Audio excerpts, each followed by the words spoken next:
sé que mi Cristo vive. En la palabra de Dios, la Biblia, hay un mensaje para ti, para mí y para toda la humanidad, el Evangelio de Jesucristo. Certeza es la razón, la existencia. Certeza es el alfa y omega. Un mensaje para ti.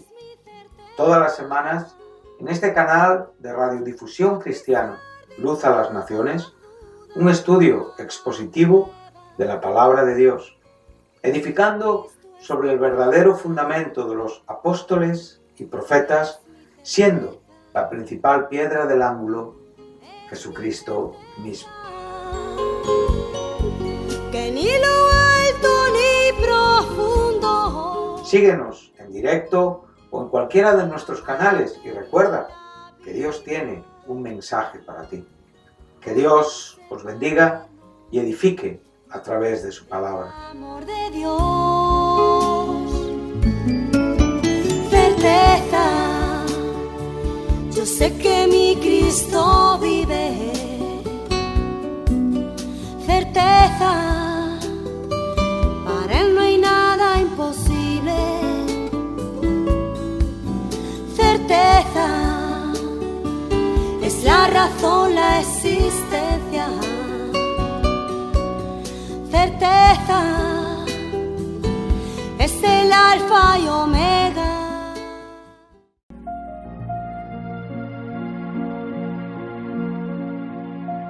Un saludo y es un gozo para mí bendecir en esta mañana en el nombre de Jesucristo a los oyentes de Radio Luz a las Naciones en todo el contexto y en toda la programación que nosotros emitimos diariamente y como no, pues en este apartado titulado Un mensaje para ti, que cada sábado en la mañana emitimos juntamente pues compañeros que ya por años venimos llevando a cabo este programa.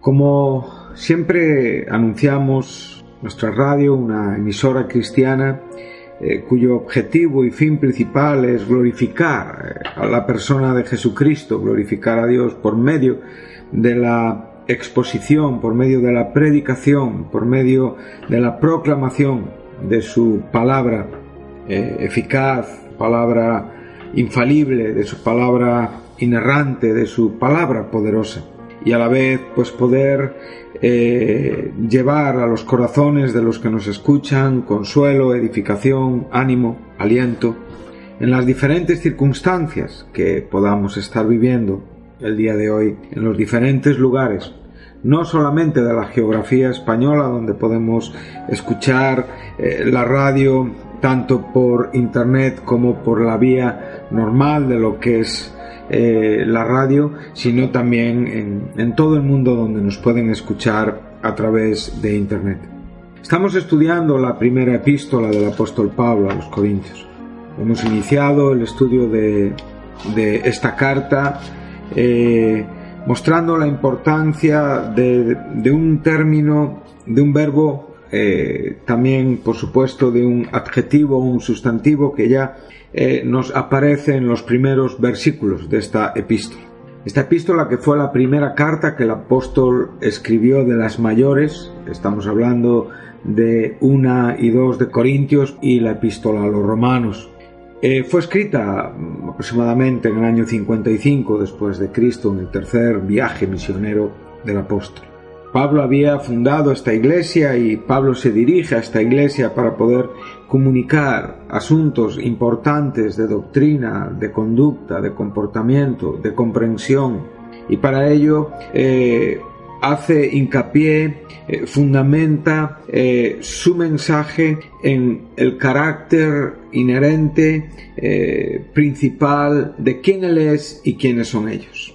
Creo que uno de los grandes errores que a veces la Iglesia comete, el cristianismo comete, es olvidarnos de quiénes somos, olvidarnos de lo que Dios llevó a cabo por nosotros y el propósito por el cual Él inició una obra poderosa en nuestros corazones, fundamentándola en el perdón de nuestros pecados, constituyéndonos en hijos de Dios y evidentemente desarrollando una vida santificadora hasta la muerte, hasta el momento en el que terminamos nuestra andadura terrenal para partir y descansar en la esperanza bienaventurada que es nuestro Señor Jesucristo. Como digo, muchas veces los cristianos descuidan la esencia principal de su vida espiritual, el don de la fe, que comprende el concepto de la gracia.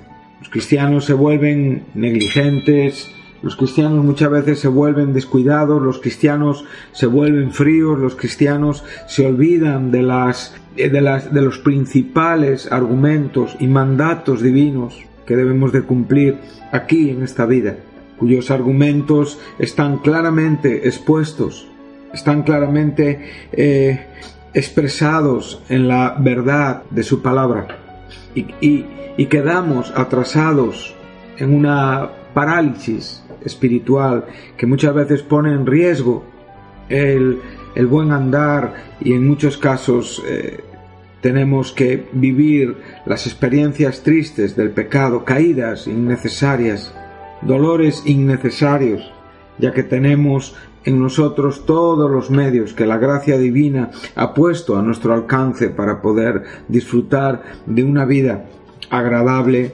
constante y buena delante de Dios. Fue el apóstol Pedro quien dijo en su segunda epístola, a partir del versículo 3, dice como todas las cosas que pertenecen a la vida y a la piedad nos han sido dadas por su divino poder mediante el conocimiento de aquel que nos llamó por su gloria y excelencia, por medio de las cuales nos ha dado preciosas y grandísimas promesas, para que por ellas llegaseis a ser participantes de la naturaleza divina, habiendo huido de la corrupción que hay en el mundo a causa de la concupiscencia. Bueno, aquí podemos ver con claridad lo que aquí estoy tratando de expresar en cuanto a la idea correcta de lo que somos en Cristo Jesús y el argumento por el cual el apóstol se dirige a esta iglesia y el argumento que a lo largo de toda la línea de pensamiento escritural siempre Dios se dirige a su pueblo para recordarles quiénes son, lo que espera de ellos y cómo deben de conducirse. Esto es una constante en la Escritura, desde Génesis hasta Apocalipsis. Nosotros podemos ver en el Pentateuco, en los 5 primeros libros de Moisés, sabemos que esa palabra Pentateuco, su significado es 5 rollos, sí, 5 libros. Y podemos ver cómo cada libro concluye donde comienza el siguiente. Y tienen una unidad, ¿sí?, donde tienen un desarrollo que no es concluyente, sino es continuista. Y Moisés, bajo la inspiración de Dios, el primer argumento sobre el cual nos establece es la creación. Es en el principio creó Dios los cielos y la tierra. Y ahí podemos ver a Elohim, ¿sí?, ese nombre majestuoso de Dios que nos da una connotación de poder, de fuerza, que es el plural de Eloah. Sabemos que la expresión El en hebreo es Dios, ¿sí? De ahí tenemos muchas formas de nombres de Dios que ahora mismo no tendríamos tiempo para poder explicar, ya que no es este el asunto de este programa. Pero ahí podemos ver en el principio creó Elohim los cielos y la tierra, y podemos ver todo el desarrollo, podemos ver todas las creaciones y cómo Dios va incorporando por el poder de su palabra que se combina con los hechos resultantes, ¿sí?, todo el escenario del universo. Entonces nosotros ahí ya asentamos nuestra fe, asentamos nuestra confianza y ahí ya tenemos un punto de partida importante para que defendamos la fe cristiana, que tiene un argumento creacionista en medio de un mundo que evidentemente no quiere dar gloria a Dios y que prefiere entregarse a otros dioses menores, menos poderosos, falsos en muchos casos, haciendo de las ideas de los hombres, haciendo creo que hoy es un Dios muy importante en el escenario del siglo donde estamos viviendo, que es el humanismo junto con el posmodernismo, donde el hombre está ocupando, y no es que sea algo nuevo, sino realmente es el propio desarrollo pecaminoso de la naturaleza del hombre, que obra evidentemente paralelamente a la mentira de Satanás y evidentemente al espíritu de Satanás que gobierna el sistema de este siglo, el sistema de este mundo, ¿sí? Entonces, por eso Juan nos enseña: no améis al mundo. Esa es la gran distinción de un hijo de Dios, de alguien que toma en serio su llamado, de alguien que realmente entiende su llamado, de alguien que comprende el significado de decirnos a nosotros mismos llamados, y evidentemente agradecer el llamado de Dios a Cristo Jesús. Entonces ahí vemos ese principal argumento, y vemos el desarrollo, y vemos cómo Dios va llenando la creación por medio del poder eficaz de su palabra, que está combinada con los hechos. Esto es algo que distingue siempre a la palabra de Dios, ¿sí? Realmente la palabra actúa conjuntamente con el espíritu, el ruá de Dios, ¿sí? Es el término hebreo, ¿sí?, para palabra. El término palabra es deber en hebreo, y ahí podemos ver tanto el deber como el ruá de Dios actúan conjuntamente, llevando a cabo las obras específicas y claras de todo lo que es la creación que contemplamos. Por eso David en el Salmo 19 nos enseña que los cielos declaran la obra de Dios y el firmamento la obra de sus manos. Y es el propio Pablo a los Romanos, entre los versículos 23 y 25 de su primer capítulo, donde nos enseña que el hombre se ha negado a dar gloria a Dios, que ha dado más crédito a la mentira que a la verdad de Dios, ¿sí? Y el hombre evidentemente está sufriendo la consecuencia del abandono de una mente entenebrecida, ¿sí?, de una conducta pecaminosa, y podemos ver los resultados terribles que hoy en la sociedad podemos apreciar. Y por eso más que nunca es necesaria la predicación de la palabra de Dios, porque sabemos que es el único medio sanador, es el único remedio que el mundo hoy tiene para poder sanar el principal problema, y donde realmente está el epicentro de la enfermedad de este mundo, que es el pecado. Sabemos que el mensaje de Jesucristo nos enseña cómo el pecado puede ser corregido con justicia, o sea, el pecado puede ser perdonado por medio del conocimiento de esta verdad. Y en estos primeros capítulos Moisés, claramente inspirado por Dios, establece esta base y estos fundamentos.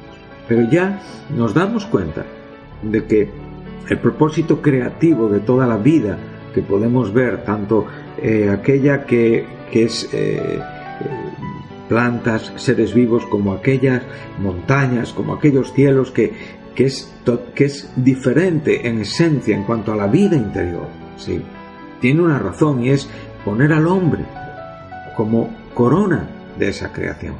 Eso nos lo enseña el Salmo 8, y eso también nos lo enseña la epístola a los Hebreos. Entonces vemos que este hombre, que fue realmente dispuesto por Dios para poder tener una comunión por medio de esa fe y por esa gracia con la que Dios llevó a cabo esa obra maravillosa en el ser humano, podemos ver la constitución de la vida del hombre, y podemos ver la introducción de esa misma vida por el soplo del Espíritu, llegando a ser un alma viviente. Y a partir de ahí el hombre empieza a desarrollar el propósito por el cual Dios lo establece aquí en esta tierra. Pero en cuestión de 3 capítulos ya nos encontramos al hombre caído, al hombre autojustificándose, al hombre tratando de establecer en su corazón una forma de vivir no dirigida al problema que ya tiene dentro de él por la desobediencia, sino tratando de justificar los hechos para poder vivir. El hombre busca calmar su conciencia por medio de argumentos totalmente contrarios a la santidad de Dios. Y esto es lo que nunca un llamado puede hacer. Los llamados se distinguen porque realmente honran con su vida al Dios que los llamó. Podríamos en esta mañana dirigirnos a tantos detalles importantes de la vida. Podríamos pensar por un momento en Jeremías, esa vida absolutamente testimonial, ese hombre que en ningún momento buscó evitar el encontrarse con todas las circunstancias y propósitos que proféticamente y soberanamente Dios puso en su camino, porque lo único que él procuró fue honrar a Dios en un momento muy complicado de la sociedad donde le tocó vivir. Jeremías tuvo que asistir al final de un tiempo donde Dios estaba trayendo un juicio sobre Jerusalén y cómo realmente iban a sufrir la absoluta desolación, la destrucción, todo lo que, los edificios. Habla el propio profeta Jeremías como los niños más pequeños eran objeto de la injusticia por parte de las personas más mayores, porque realmente era horrible lo que allí se estaba viviendo en las 3 deportaciones, en los 3 golpes que el ejército de Nabucodonosor, rey de Babilonia, llevó a cabo en el territorio de Judá, en la ciudad de Jerusalén. Pero Jeremías, hablado por Dios en el primer capítulo de su profecía, donde realmente le está diciendo Dios, mira, no digas que eres niño, porque antes de que fueses formado en el vientre de tu madre, yo te llamé y yo te di por profeta a las naciones. Por lo tanto, irás donde yo te envíe y hablarás lo que yo te diga. Y eso fue lo que hizo Jeremías a lo largo de sus 50 años de ministerio. No es un ministerio muy apetecible posiblemente para ningún cristiano. Era una constante contradicción, era una constante persecución, era un constante desprecio. Es muy curioso que hasta un funcionario que era etíope, ¿sí? le rescató de una cisterna en una manera absolutamente soberana de Dios, en una intervención milagrosa, cuando nadie tenía interés en él. Pero él pudo estar hasta el final de su vida cumpliendo espiritualmente y fielmente con su llamado. El profeta Ezequiel, un profeta que igual que Jeremías, pero él pudo vivir en Babilonia. Jeremías no vivió en Babilonia, pensamos, ¿verdad? Y creemos que él murió en Egipto, pero la realidad es que Ezequiel también obedeció fielmente a un llamado de Dios en un momento difícil, con un ministerio difícil y muy complicado. ¿Por qué? Porque el llamado de Dios en el corazón de estos santos golpeó fuertemente, conmovió, llenó, fue pleno, no hubo cabida para otras ideas, para otras circunstancias. Y eso es lo que podemos ver en el propósito de Dios para con nosotros, sus santos. Entonces vemos que en el propio inicio de la Escritura, vemos que el propósito de Dios ya está claro, y podemos ver cómo nuestro primer padre falló, y podemos ver cómo trajo una consecuencia para toda la descendencia humana de Adán, y cómo ya todos los hombres nacen con el pecado original, que es la consecuencia de la desobediencia de Adán. Pero podemos andar a través de esos primeros capítulos y podemos encontrarnos con preciosas imágenes de santos como Abel, que él pudo, aún en una situación tan complicada, agradar a Dios a través de su fe. Podemos encontrarnos con Noé, y seguimos andando y podemos encontrarnos con Enoc antes, sí. Y ahí ya podemos ver cómo aún en el hijo que sustituyó a Abel, que fue Set, los hombres comenzaron a honrar, a adorar el nombre de Dios, invocando su nombre. Por lo tanto, vemos que Dios está obrando en los corazones de las personas, porque sabemos que ningún hombre puede dirigirse a Dios si Dios antes no lleva a cabo una obra de despertar en el alma, en el espíritu, en la mente de este hombre. Por lo tanto, todos los hombres eran despertados por el Espíritu de Dios, el Ruá de Dios. Claro que es una manera diferente al concepto del nuevo pacto.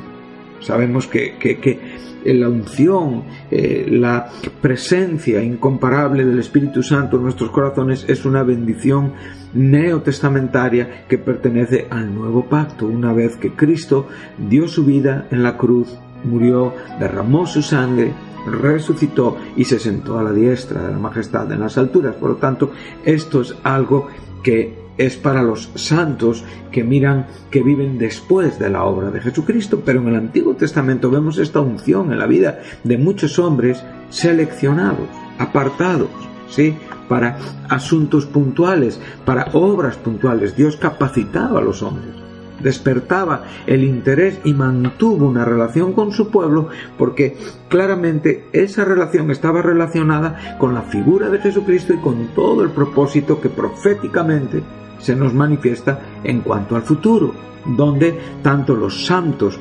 veterotestamentarios como los santos neotestamentarios y aún los santos del periodo de la tribulación compartirán la vida glorificada en Cristo Jesús. Esto es en esencia la santidad de este llamado. Por eso Pablo está claramente diciendo: yo, Pablo, llamado a los llamados. Por eso Pedro nos está diciendo lo que nos está diciendo, y por eso estamos hablando acerca de cómo a lo largo y en el desarrollo del conjunto escritural de esta escritura, válgame la redundancia y perdón, podemos ver el propósito de Dios. Entonces vamos caminando por esos capítulos de la Escritura, y ya cuando llegamos a ese capítulo 12 de Génesis, ahí ya nos encontramos un propósito claro y evidente en cuanto al llamado de Abraham, donde ya la connotación de un pueblo ya nos es clara, ¿sí? Pero que sabemos perfectamente que ahí vemos más que un pueblo, sino realmente ya también podemos ver que el propósito de Dios estaba también con la iglesia, ¿sí? Y estaba también con los gentiles, o sea, aquellos que a lo largo de los 39 libros del Antiguo Testamento, en nuestra traducción, no es, digamos, el argumento principal, porque el Antiguo Testamento es fundamentalmente relacionado con el pueblo judío, con sus profetas, con sus reyes, con sus tiempos, con sus contextos históricos, con sus contextos geográficos. Entonces, por eso Moisés, ya en estos 5 libros, en el Pentateuco, él ya empieza a desarrollar esta historia. ¿Y dónde concluimos? Pues claro, llegamos al capítulo 12, estamos hablando de Abraham, y en el capítulo 50 estamos hablando de José, que es enterrado, pero dando orden acerca de sus huesos, a través, como digo, de esta fe, de ser introducido a la tierra de Canaán, una vez que este pueblo, posteriormente, cuando todavía Moisés no nos es nombrado, sí, saldría de la esclavitud de Egipto. No debemos de olvidar que es el propio Dios quien hablando con Abraham, pues estamos hablando 1500, pues casi unos 500 años antes, ¿sí? Posiblemente no sea tanto, pero aproximadamente antes de Moisés. Entonces, lo que estamos viendo es que ya él, en esa declaración donde creyó a Dios en el capítulo 15, ¿sí? Podemos leerlo si queréis, podemos ver cómo Dios ya habla con este santo y ya le establece algunas cosas importantes. Y le dice de esta manera, capítulo 15, creo que es el versículo 13, después de hacer esa declaración de justicia, dice: entonces Jehová dijo a Abraham, aquí todavía Abraham no había sido cambiado de nombre, ¿sí? Aquí todavía tiene el nombre anterior, ¿sí? Y dice así: entonces dijo Abraham, padre enaltecido. Posteriormente sería Abraham, que sería padre de multitudes. Ten por cierto que tu descendencia morará en tierra ajena. Esta tierra es Egipto. y será esclava allí. Fueron esclavos en Egipto y será oprimida 400 años. Aquí estamos hablando de que la palabra de Dios está recogiendo un asunto profético 500 años antes de esta vida en esclavitud, ya que el capítulo 50 de Génesis nos concluye con José, todavía no nos introduce a Moisés, y sabemos que en ese tiempo, a la muerte de José, a la muerte de los faraones contemporáneos a José, realmente se levantó otro faraón que realmente actuó en una manera despiadada con este pueblo, o sea, obedeció a la voluntad soberana de Dios y cumplió y ayudó al cumplimiento de esta profecía. Verso 14, mas también a la nación a la cual servirán juzgaré yo, y después de esto saldrán con gran riqueza. Y tú vendrás a tus padres en paz y serás sepultado en buena vejez.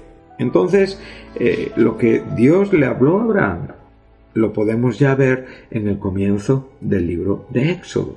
El libro de Éxodo nos enseña, y por eso digo, hay una concatenación, hay una unidad entre libros donde se nos enseña, estos son los nombres de los hijos de Israel que entraron en Egipto con Jacob. Entonces nos da con detalle la llegada de Jacob a Egipto, siendo todavía José gobernador de Egipto, ese momento glorioso donde realmente pues Jacob bendice a sus nietos, Jacob da una bendición a sus hijos, Jacob muere evidentemente, y también podemos ver esa declaración tan contundente de José a sus hermanos: no tengáis tristeza, porque Dios nos trajo hasta aquí para este propósito, para mantener en vida a mucho pueblo. Entonces podemos constantemente ver que el llamado de Dios es para poder comprenderlo en vida, y estos hombres lo comprendieron en vida y pudieron desarrollar su corazón, desarrollar sus ministerios, como nosotros hoy tenemos que desarrollar nuestros ministerios. Entonces, ese libro de Éxodo ya nos introduce a la situación del pueblo judío en esclavitud y, evidentemente, al llamado de Moisés para esta liberación y para esta continuidad a lo largo de la historia, a lo largo de los siglos, para llevar a cabo Dios el principal propósito por el cual fuimos llamados, que es Cristo Jesús. Y esto es exactamente lo que Pablo le está diciendo a los corintios.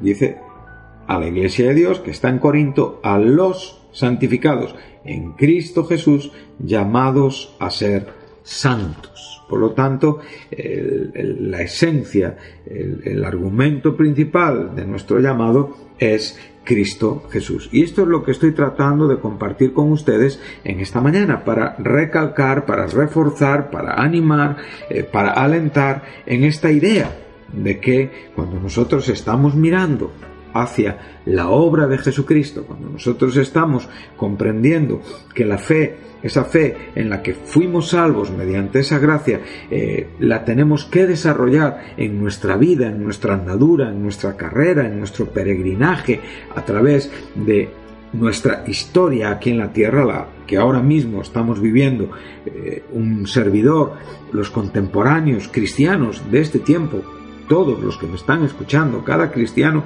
que está escuchando este programa, nosotros tenemos un desarrollo, tenemos una historia que nos pertenece realmente a nosotros. Dios nos llamó con un claro propósito, y ese propósito lo tenemos que evidenciar en el desarrollo de la vida de la fe, donde la fe realmente es un argumento principal para la glorificación de Dios a través de nuestra vida. Nosotros queremos glorificar, honrar a Dios a través de nuestra vida, porque ese es el argumento principal de nuestro llamado. Para eso nos llamó.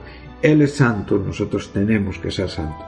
Y por eso Pedro decía estas cosas, todas, todo lo necesario, todo lo que es relativo, todo lo que pertenece a la vida. La vida evidentemente es la vida cristiana, porque no contemplamos otra vida. No existe otra vida. La vida de pecado es una vida de condenación.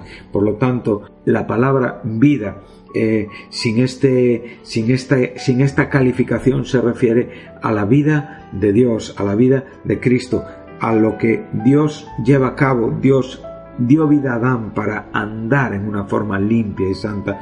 Dios nos ha dado vida para andar en una forma limpia y santa, para ser santos y sin mancha delante de Él, cumpliendo el propósito de nuestro llamado a la vida y a la piedad. Y aquí el término piedad ya nos ilustra, ya nos enseña evidentemente qué tipo de vida, la vida piadosa, aquella que tiene que ver con el cristianismo, con la práctica de la verdadera religión, aquella religión que se guarda sin mancha de este mundo, como nos dice Santiago. Todo esto nos ha sido dado, la presencia del Espíritu Santo en nuestros corazones, Cristo habitando por la fe. Somos templos de Dios, por su divino poder, mediante el conocimiento de aquel, o sea, mediante la revelación de aquel que nos llamó por su gloria y excelencia. O sea, nuestro llamado es glorioso y es excelente, proviene de una acción divina y estamos conociendo